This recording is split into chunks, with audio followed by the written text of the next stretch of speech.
자, 오늘은 여호와의 도를 지켜 의와 공도를 행하자라는 제목으로 세 가지를 살펴보고 은혜를 나누겠습니다. 첫째, 하나님을 경외하는 자에게 뜻과 계획을 알려주십니다. 우리 함께 있습니다. 17절입니다. 여호와께서 이르시되 내가 하려는 것을 아브라함에게 숨기겠느냐. 이 말씀은 하나님께서 독백하신 것이 아니라 함께하고 있던 두 사자에게 하신 말씀입니다. 그들에게 주신 말씀을 할 수 있죠. 하나님께서 하시고자 하는 계획을 아브라함에게 모두 알려주시겠다는 선언으로 믿음의 사람 아브라함을 강한 신뢰하고 있음을 보여주고 있습니다.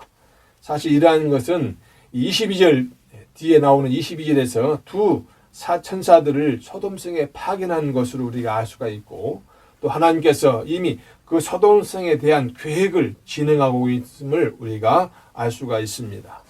그러니까 하나님은 지금 소돔과 고모라를 향한 당신의 뜻과 계획을 당신의 사랑하는 종 아브라함에게 알게 해 주시려고 하는 것입니다. 이처럼 하나님은 당신의 계획을 일개 피조물에 불과한 인간 아브라함에게 알려주신 것은 그가 구속 역사에 있어서 중요한 역할을 하는 자가 되었기 때문이라고 할 수 있습니다. 하지만 그만큼 하나님께서 아브라함을 귀히 여기시고 또 그에게 절대적인 신뢰를 보내고 있음을 우리가 알 수가 있습니다. 이런 점에서 이사야서나 또 야고보서에서 아브라함을 하나님의 벗이라고 묘사하고 있습니다. 이사야서 41장 8절에 나의 종 너 이스라엘아 내가 택한 야곱아 나의 벗 아브라함의 자손아. 또 야고보서 2장 23절에서도 성경에 이른바 아브라함이 하나님을 믿으니 이것을 의로 여기셨다는 말씀이 이루어졌고 그는 하나님의 벗이라 칭함을 받았나니 이렇게 말씀했습니다. 예수님도 주님의 명대로 하는 자에게 나의 친구가라고 이렇게 하셨습니다. 요한복음 15장 14절 말씀 보니까 너희는 내가 명하는 대로 행하면 곧 나의 친구라. 이처럼 하나님은 당신을 진실로 의뢰하고 경외하는 하나님의 당신의 사람들을 당신의 친구로 여겨 주십니다. 또 성경은 하나님께서 신앙의 삶을 살며 하나님을 신실하게 또 경외하는 자들에게 당신의 크고 비밀한 일을 미리 보여주신다고 말씀합니다. 시편 25편 14절 말씀 보니까 여호와의 친밀하심이 그를 경외하는 자들에게 있으며 그의 언약을 그들에게 보이시리로다. 이는 하나님께서 당신의 택하신 백성들을 지극히 사랑하고 계시다는 사실을 확인시켜 주려는 것과 함께 당신의 백성들을 통해서 당신의 역사를 이루어 가신다는 사실을 확증시켜 주시는 것입니다. 특별히 하나님은 당신의 백성들에게 인류 구원의 계획이 담겨 있는 기록되어 있는 성경을 주셨습니다. 따라서 우리는 이 성경을 통해서 하나님의 원대한 뜻과 계획을 알 수가 있습니다. 그래서 디모데후서 3장 15절로 17절에서 또 어리서부터 성경을 알았나니 성경은 능히 너로 하여금 그리스도 예수 안에 있는 믿음으로 말미암아 구원에 이르는 지혜가 있게 하느니라. 모든 성경은 하나님의 감동으로 된 것으로 교훈과 책망과 바르게 함과 의로 교육하기에 유익하니 이는 하나님의 사람으로 온전하게 하며 모든 선한 일을 행할 능력을 갖추게 하려 함이라. 그러므로 우리는 날마다 성경을 상고하고 묵상함으로써 하나님의 뜻과 계획을 발견하여 거기에 합당하는 삶을 살아야 할 줄 믿습니다. 또한 하나님을 모르는 사람들에게도 하나님의 뜻과 계획을 전해서 그들로 하여금 정말 구원의 반열에 이르도록 해야 할 줄 믿습니다. 사랑하는 성도 여러분, 성자, 성령, 또 성부 하나님, 선의의 이 하나님은 당신을 진실로 의뢰하고 경외하는 당신의 사람들을 당신의 친구로 여겨주십니다. 연약한 우리를 늘 지켜보시고 강하게 붙들어 주시는 주님만을 경외하며 말씀에 순종하며 또 감사하는 삶을 사시기를 주님의 이름으로 축복합니다. 둘째, 복을 전하는 성도가 됩시다. 우리 18절 함께 봅니다. 아브라함은 강대한 나라가 되고 천하 만민은 그로 말미암아 복을 받게 될 것이 아니냐. 이 말씀은 하나님께서 창세기 12장에서 아브라함을 찾아와서 축복하신 말씀 그대로입니다. 창세기 12장 2절로 3절 말씀 보니까 내가 너로 큰 민족을 이루고 내게 복을 주어 내 이름을 장대하게 하리니 너는 복이 될지라.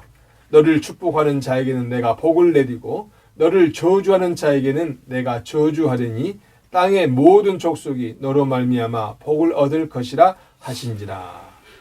이 약속의 말씀을 하나님은 잊지 않으시고 다시금 선포하시는 것입니다. 또한 신약의 히브리서에도 이것을 증언하고 있어요. 히브리서 6장 13절로 15절 말씀 보니까 하나님이 아브라함에게 약속하실 때에 가리켜 맹세할 자가 자기보다 더 큰 이가 없으므로 자기를 가리켜 맹세하여 이르시되 내가 반드시 너에게 복주고 복주며 너를 번성하게 하고 번성하게 하리라 하셨더니 그가 이같이 오래 참아 약속을 받았느니라. 이처럼 아브라함은 엄청난 복을 받은 사람이에요. 복은 국어사전에 보면은 삶에서 누리는 좋고 만족할 만한 그런 행운 또는 거기서 얻는 행복이라고 이렇게 정의합니다. 하지만 성경에서는 하나님이 주시는 그 사랑을 받음으로써 얻어지는 건강이나 재물 또는 행복 이 모든 것을 아우르는 것으로 말할 수 있습니다. 아브라함을 통해서 주신 이 약속은 그의 후손들이 하늘의 별처럼 많아지고 그 소유가 엄청나게 많고 힘있는 민족을 반드시 만드실 것이라는 하나님의 주권적인 의지를 보여주신 것이에요. 결국 이 약속은 아브라함의 아들 가운데 이스마엘은 아랍 족속의 조상이 되었고 또 이삭은 이스라엘 민족의 조상이 된 것을 볼 때에 문자적으로 성취되었다고 할 수 있습니다. 사실 그의 후손들이 큰 민족을 이루고 또 강한 나라가 되게 하시겠다는 약속은 400년 후에나 이루어질 것임을 이미 예언하셨어요. 창세기 15장 13절로 14절 말씀 보니까 여호와께서 아브라함에게 이르시되 너는 반드시 알라. 내 자손이 이방에서 객이 되어 그들을 섬기겠고 그들은 400년 동안 내 자손을 괴롭히리니 그들이 섬기는 나라를 내가 징벌할지며 그 후에 내 자손이 큰 재물을 이끌고 나오리라. 그리고 이 예언은 정확히 이루어졌어요. 약 400년 후에 모세가 이스라엘 백성들을 이끌고 애굽을 떠나올 때 그들의 수가 장정만 60만이라고 했습니다.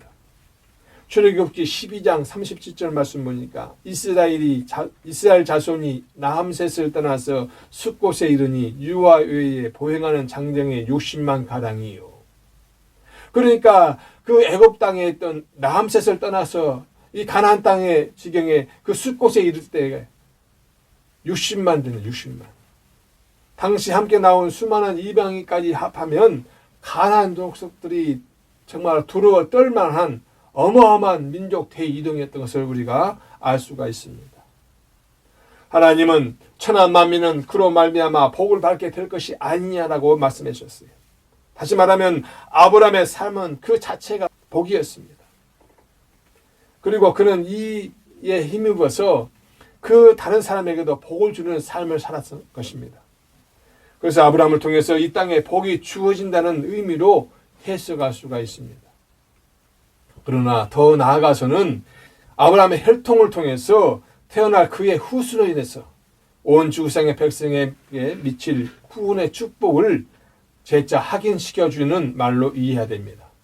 왜냐하면 그로 말미암아라는 이 히브리 언어, 이 보는 그 안에서 이런 의미가 있기 때문입니다. 따라서 이 말씀은 아브라함 그 자신이 아니라 아브라함의 혈통을 타고 태어나실 그리스도께서 바로 인간의 죄의 문제를 근본적으로 해결시키시는 또 해결하시는 구원의 주님이 되실 것을 이미 약속하신 말씀으로 이해하는 것이 더 정확합니다. 그래서 예수님께서도요 이스라엘 백성들에게 이렇게 말씀하셨어요. 요한복음 8장 56절에 너희 조상 아브라함은 나의 때 볼 것을 즐거워하다가 보고 기뻐하였느니라. 이처럼 예수 그리스도께서 구세주로서 이 땅의 역사 가운데 임하시기 전 2000년도 더 먼 그 과거 아브라함 시대에 이미 예수님께서 출현하실 혈통과 또 그가 천하 만민의 복의 근원이 될 것을 매우 구체적으로 밝혀주고 있다는 사실입니다.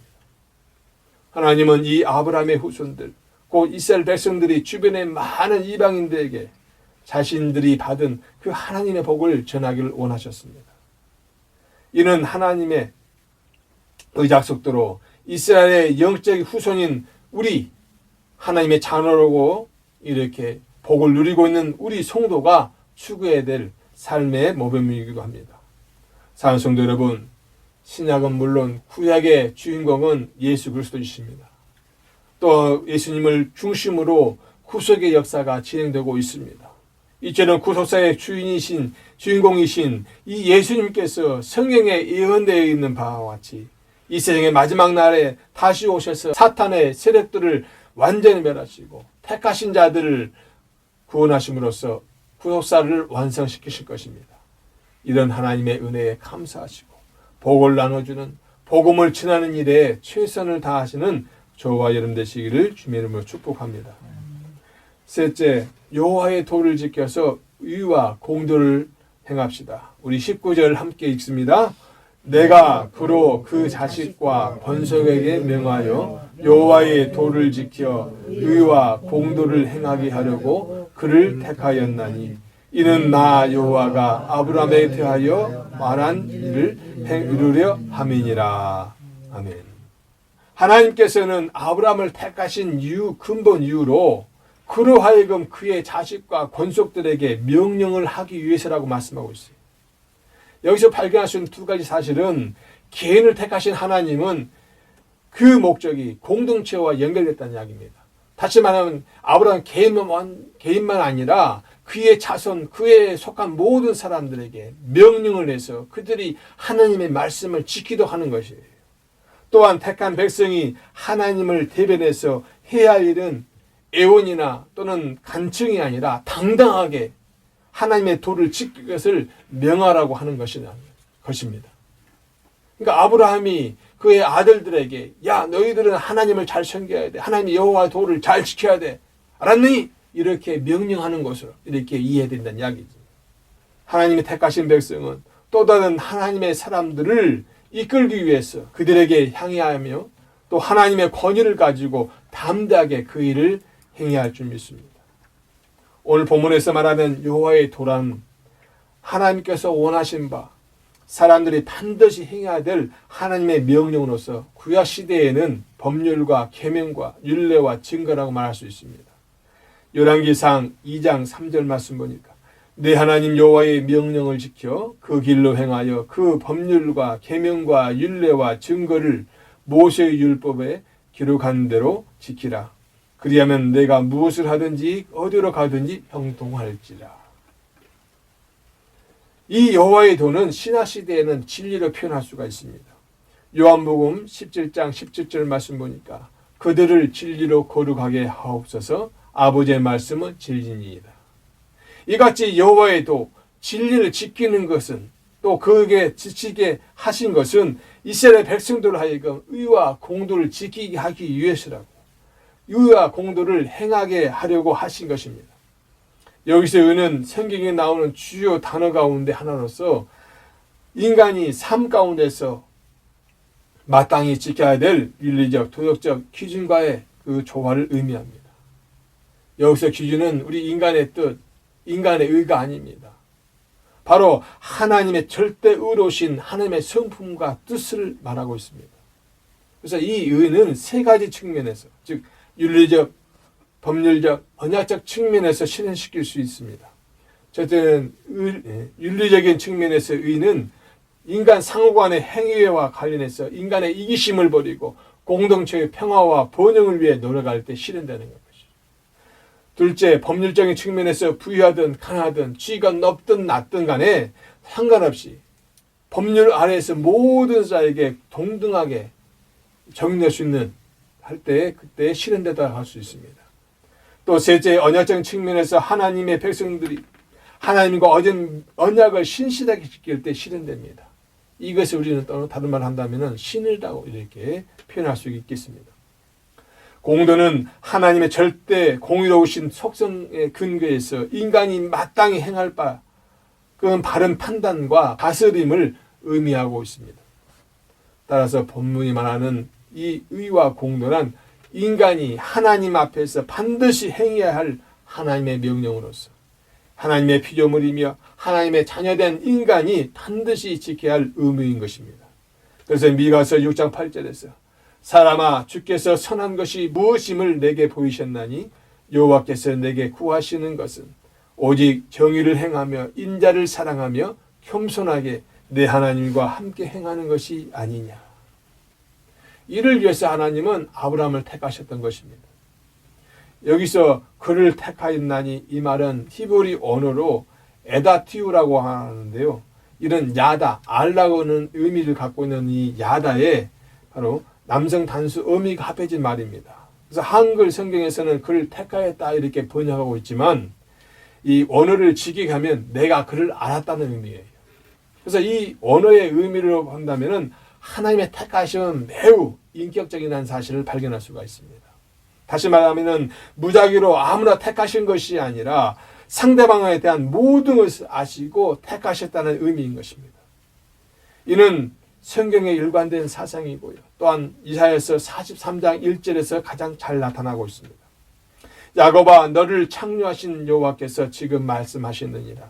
이스라엘아 너를 지으신 이가 말씀하시느니라. 너는 두려워하지 말라. 내가 너를 구속하였고 내가 너를 지명하여 불렀나니 너는 내 것이라. 여기서 지명하다 이 말은 이름으로 불렀다는 의미입니다. 즉 이는 야곱에 대해서 이미 모든 것을 아신 하나님이 그를 이름으로 부르시고 택하셨다는 사실을 잘 나타내주고 있습니다. 사랑하는 성도 여러분, 하나님께서는 당신의 계획을 당신이 친히 아시고 택하신 백성들에게 숨기기를 원하지 않습니다. 그런 의미에서 하나님의 백성으로 부름받은 성도들은 천국 비밀들을 전해드는 그런 사람들입니다. 그러므로 당당하게 하나님의 도를 지키고 의와 공도를 행하는 성도가 되어야 줄 믿습니다. 이 마지막 때 우리에게 주신 새 계명의 말씀, 서로 사랑하라, 서로 의지하라, 주의 은혜 안에 거하라, 주의 말씀 안에 거하라를 기억하고 항상 주님의 재림을 소망하는 삶을 사시기를 축복합니다.